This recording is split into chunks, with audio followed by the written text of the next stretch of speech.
What is the secret history of pandemic tracking? Imagine a story that stretches back centuries, where humans first tried to control invisible enemies spreading through communities. That story is the history of pandemic tracking. It's a tale of how societies have monitored and responded to infectious diseases over time.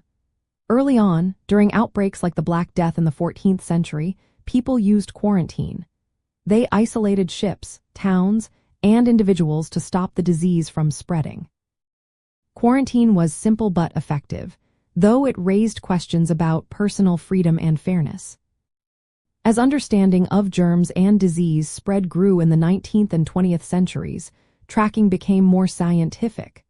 Governments started collecting reports of cases, doing contact tracing, and analyzing data to see where outbreaks were happening.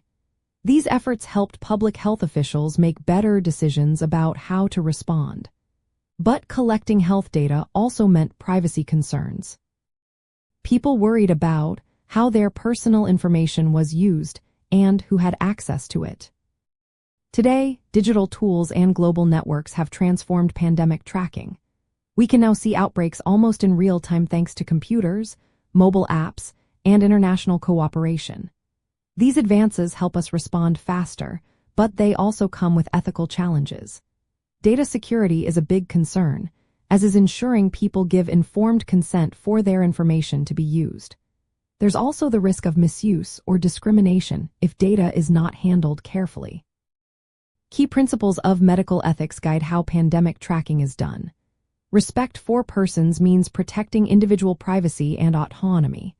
Beneficence involves using data to help people and prevent disease. Nonmaleficence asks us to avoid causing harm, like stigmatizing affected groups. Justice demands fair treatment, making sure vulnerable populations are not unfairly targeted or left behind. During health crises, these principles influence policies like movement restrictions, sharing data across borders, and prioritizing resources. Transparency and community engagement are vital to build trust and ensure ethical practices. For example, policies often requiring data to be anonymized so identities are protected. Communities are involved in discussions about surveillance to make sure their rights are respected. In practice, public health officials develop guidelines to balance disease control with individual rights. They work to ensure everyone has access to testing and care based on surveillance data. Healthcare workers are supported ethically, especially when they face increased risks.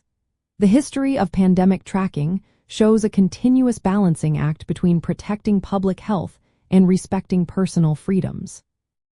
Today, it remains a careful negotiation, guided by strong ethical principles, to keep us safe while honoring our dignity.